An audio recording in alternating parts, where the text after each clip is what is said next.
Hello everybody and welcome to That's Football. I'm Mark Goldbridge. Are Arsenal overrated or underrated? Are Arsenal title favourites? It's a bit of a Premier League weekend review, but you know I like to go in on teams and talk about them specifically. We're featuring Arsenal on this show and I want to get your comments. Are they overrated, i.e. they're in a false position and they're not doing that well? Or are they underrated, doing a magnificent job top of the league? And I suppose the key points are here that I do feel that Arsenal last year were the flavour of the month. They came from obscurity under Arteta, a slow build, back into the Champions League and contested the Premier League with Manchester City magnificently well. And they went off at the start of last season like a train. You know, I almost should have a t-shirt, 43 points from the first 48. This season, it's been a little bit more of a grind for Arsenal, if we're honest. They've had injuries, they've brought new players in, they've changed their goalkeeper, they haven't really had a striker, and yet they find themselves top of the league. I'll show you the league in a moment. Some people are saying that, you know, Arteta's not that good. Some people are saying Arsenal are very lucky to be in the position they're in. I think it's incredible. You know, I don't want Arsenal to do anything as a Manchester United fan, but I've always praised what Arteta did from day one and could see what he was doing. And I think that where they are this season, in a league that is really, really competitive with the old school clubs in it now, you know, with the likes of Man City and Liverpool back in a title race after a gap last year. I think when you look at that league table and you see Arsenal at the top after 13 games with 30 points, I think that you have to acknowledge that Arsenal are underrated. I think there's a few things that they probably get a bit of bad press for, but ultimately, I don't think Arsenal have a striker. I really don't. I don't think Nketiah... I think Nketiah would push Calvert-Lewin at Everton for a starting place. He's not going to push... He's not going to start for Liverpool. He's not going to start for Man City. He's not going to start for Aston Villa, if we're being honest. So he's not going to start for Spurs. He's not going to start for any team in that top four race at the moment. And yet he has had to play a lot of football for Arsenal. Jesus hasn't really delivered. Saka's been immense. Declan Rice has been immense. That defence has been superb. And the first thing I want to talk about as well is that people talk about Arsenal not really getting into gear yet. They've not been in the Champions League. They're an imposter in the Champions League. And I think that the way they've gone about Champions League football, combining with what they've done in the league, is remarkable. They're cruising through the Champions League group like they've been in it for years, and they haven't. This is their first year back in a long time. Nobody's even talking about Arsenal in the Champions League because they're not making it interesting. They're just going about their job. And yes, they've lost a game, but they're comfortably at the top of the league in that Champions League group, and they'll go through to the knockout stage. I think that in itself, it's almost like, well, Arteta and his team should get a bit of praise for that because they've dealt with it comfortably, and they haven't really got a CV of Champions League football. They haven't really been in the Champions League in recent years. The other thing he gets constantly targeted about is his goalkeeper. Oh, it's confusing for Ramsdale. It's confusing for Raya. They've got these two goalkeepers that should be in goal, and he's constantly changing it, and he's confusing his goalkeepers. Where is he confusing it? When he bought Raya in, I said that's his number one. And he's been very consistent with that for pretty much most of the season. The problem is, Aaron Ramsdale's British, English, and the British English media don't like it that a goalkeeper that they probably like to be in goal for England can't be in goal for England and compete with Pickford because he's not starting for Arsenal. So it's a constantly rotated story that actually doesn't have any legs.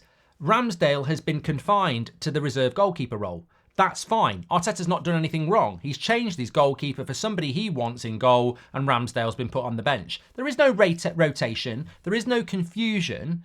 What there actually is just unhappiness from a certain section of the media and maybe fan base who want Ramsdale to be the goalkeeper, but Raya is.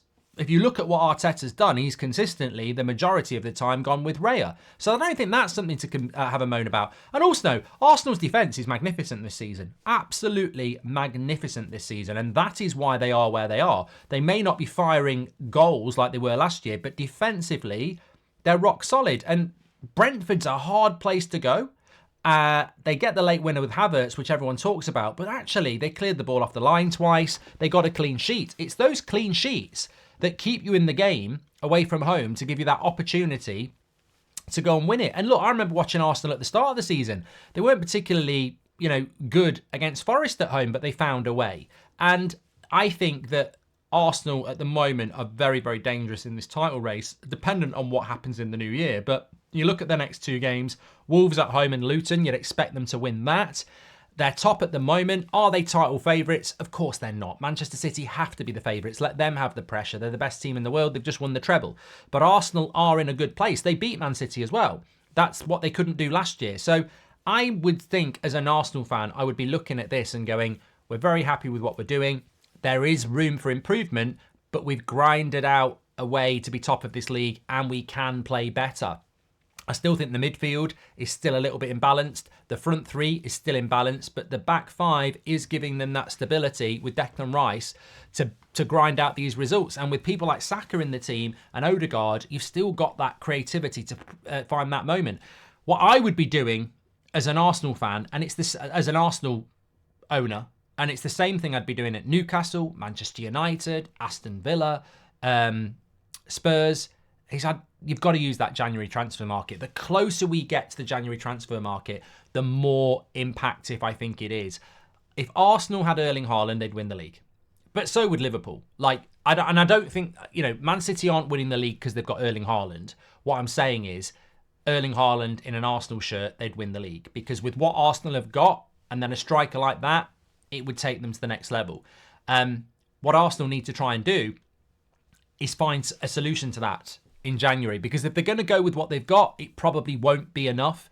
And let's not forget, Arsenal are going to be in the latter stages of the Champions League. We don't know yet, but what if English Premier League is the strongest league in Europe again? There's an opportunity for Arsenal, all right, Man City are the favourites, but there's an opportunity for Arsenal to go deep and maybe contest it with Man City. And you never know what's happening next year. Maybe Newcastle get the bounce next year. Arsenal might not be a consistent title contender for the next 10 years, or even 5 years, or even 2 years. So they've got to take the opportunity now. And I think the January transfer market is huge. And I think what Arteta is doing is incredible. But look, let me know in the comments. Overrated, underrated, what do you think about Arsenal? There does seem to be a little bit of... I think people are sleeping on Arsenal a little bit, to be fair. But look, I think that the fact that Man City have dropped a few points already is fantastic for the league. And you look at that league table next to me, Liverpool, we've given a lot of praise for what Klopp's done with that midfield. Great result for them against Man City. But that Villa win yesterday against Spurs, Spurs are staring down the barrel of 4 consecutive losses under Ange in the Premier League if they lose to City at the weekend, which I think they will. And yet Spurs still have a lot of points. Spurs are struggling because they haven't got the squad. I think Villa may have the same problem. But it goes back to what I just said about Arsenal. Emery's doing a fantastic job, Aston Villa. Ange has had a lot of praise, quite rightly. Brighton with De Zerbi do really well. Newcastle are doing really well as well. And I think that it really is interesting.